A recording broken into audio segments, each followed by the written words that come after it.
our learning target is still on talking about the cultural changes of the Roaring Twenties, and that's going to also include what was going on with our African American population in the United States. So here we go. In 1910, 3 out of every 4 Black Americans were living on farms, and 9 out of 10 lived in the South. During the Great War, or World War I, northern factories had a labor shortage. Men were enlisting, being drafted into the army, going off to fight in World War I, sent over to Europe. Suddenly, businesses are willing to hire employees that they once had rejected. Okay. Throughout the South, African Americans answered the demand for labor.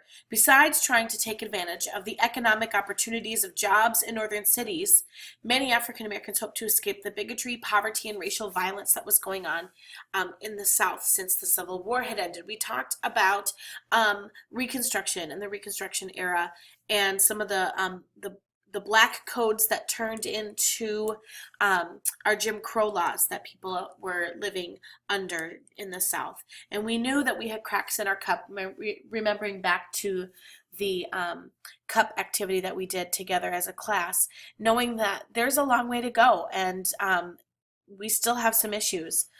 So here, some of those issues are exposed. Okay. Economic opportunities in the steel, automobile, meat, mining, and weapons industries increased for Black Americans because of World War I. Between 1910 and 1930, nearly 2 million Southern Blacks moved to northern cities and migrated. This is referred to as the Great Migration. So we're going to define the Great Migration in our notes, saying that between 1910 and 1930, about 2 million African Americans left the South to settle in northern cities. Push factors are things that push people to leave a place. So segregation laws in the South. Sharecropping, we talked about sharecropping being just a second version of slavery because it kept people in that cycle of poverty and always owing someone and basically still working some white landowners' fields with not a whole lot of hope of getting out of that situation. So people were getting tired of that and fed up with that. It's a push factor to cause people to want to leave that region. Poverty, racism, violence in the South. We talked about the rise of the KKK happening during the era of Reconstruction. And then again in this early 1900s, we have another kind of resurgence of that. And it's a pretty disgusting and horrifying experience for many people.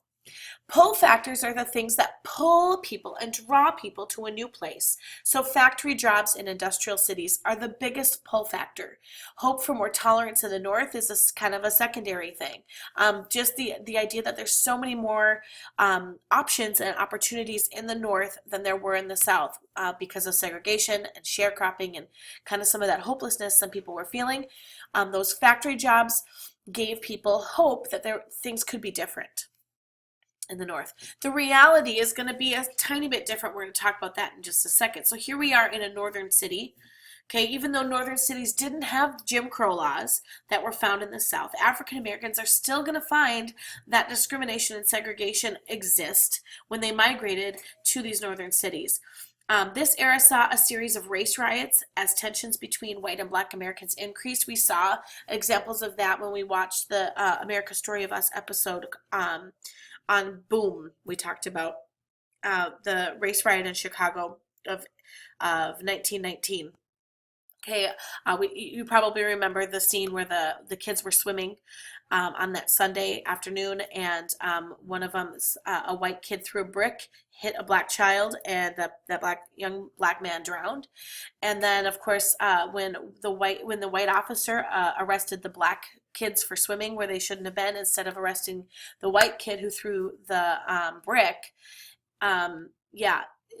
that sparked some big time riots. So that's just one example of some of the tensions and other situations that were going on between Black and white Americans as the migration, the population demographics of people were shifting because of the Great Migration. So some blacks later wrote that they had traded the open racism from the South, where they knew exactly, it was written into the laws, they knew that the racism was right there in their faces. Instead, in the northern cities, there was more of a behind your back kind of racism. And some people say that they preferred to just know that people were racist to their face and not worry about whether they were being racist just behind their backs. So it's kind of an interesting perspective to look at. Okay, so the reality, okay, a more secret racism existed in the North, and race riots took place, and many African Americans were not welcome in white neighborhoods. So whereas in the South they would just say it's against the law to live in this neighborhood if you're black.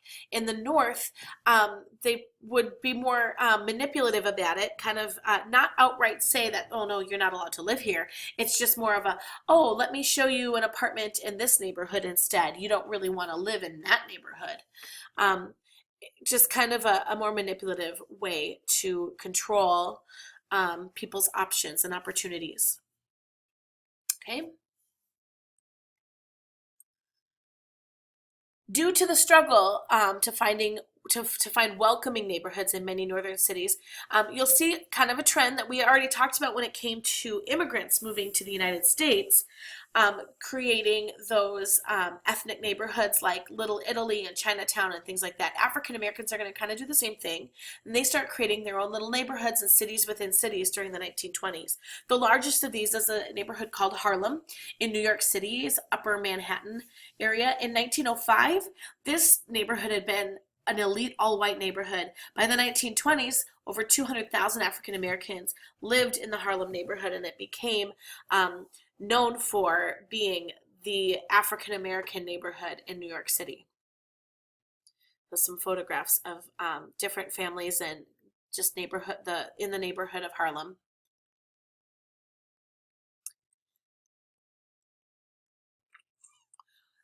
So Harlem Renaissance. Harlem becomes home to over 200,000 African Americans.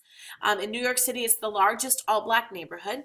And because you've got this neighborhood where you've got this community of African American people celebrating their own culture, you get what we call the Harlem Renaissance. With so many black Americans migrated to New York City and settling in the Harlem area, the neighborhood became the center of the Harlem Renaissance. This is a period of creativity among African American writers, artists, and musicians in the 1920s and 1930s.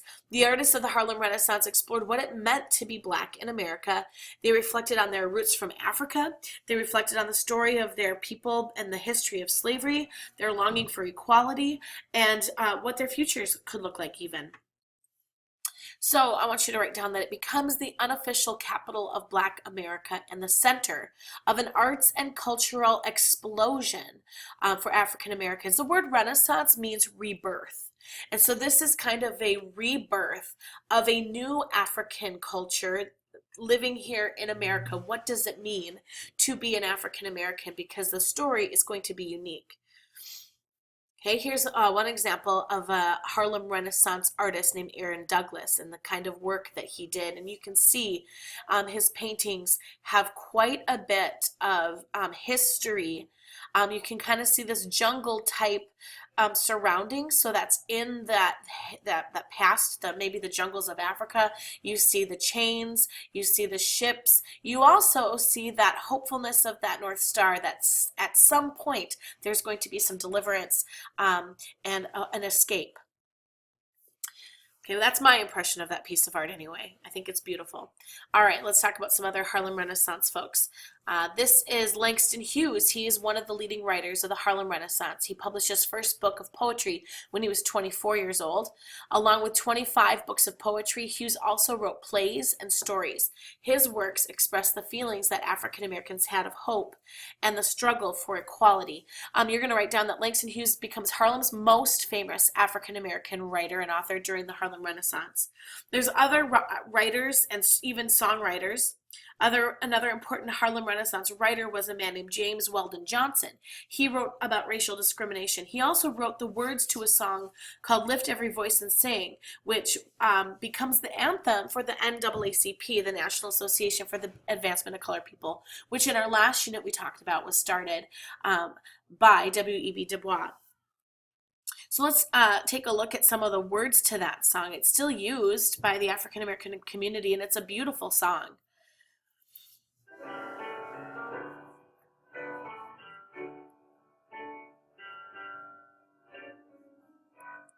Lift every voice and sing till the heaven ring with the harmonies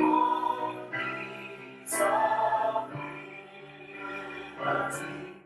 Let a rejoicing rise high as the listening skies. Let it resound loud as the rolling sea.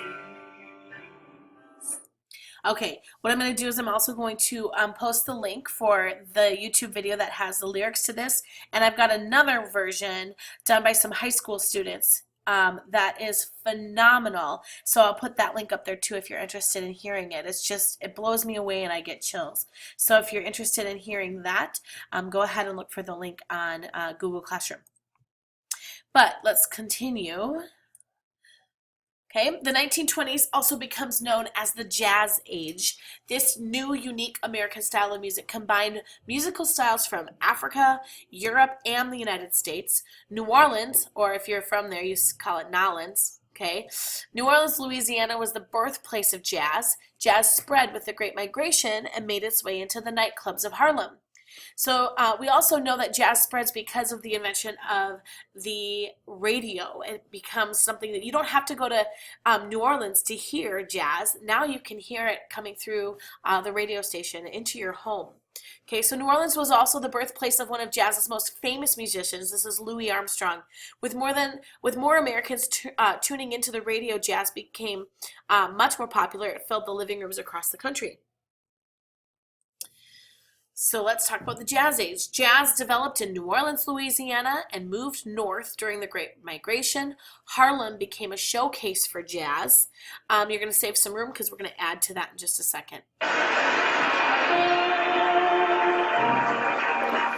Probably one of Louis Armstrong's most famous pieces. I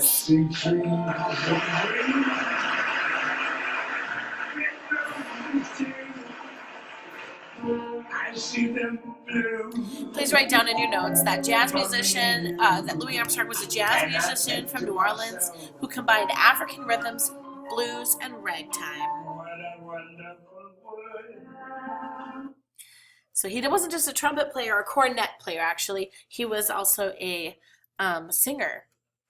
Let's talk about the Cotton Club. The Cotton Club is Harlem's best-known nightclub. It became the center of jazz music in the 1920s when renowned musicians like Duke Ellington, who you see right here, Cab Calloway, Fletcher Henderson, all these people began performing there. The Cotton Club attracted hundreds of customers every night. But ironically, like many other night spots, the Cotton Club featured all black performers, but they banned black customers. Here's some popular music from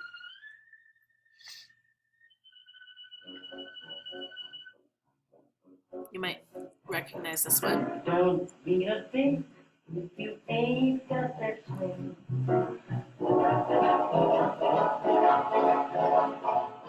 It don't mean a thing. All you gotta do is swing.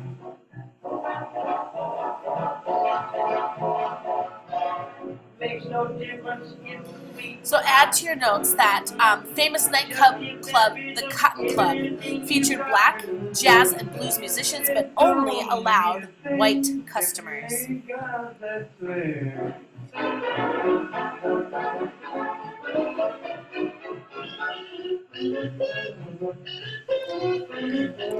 Jazz also combines with that style that we talked about yesterday to form this swing music. All right. This is the rope. And that's where we're going to end today. So hopefully you have filled in your notes.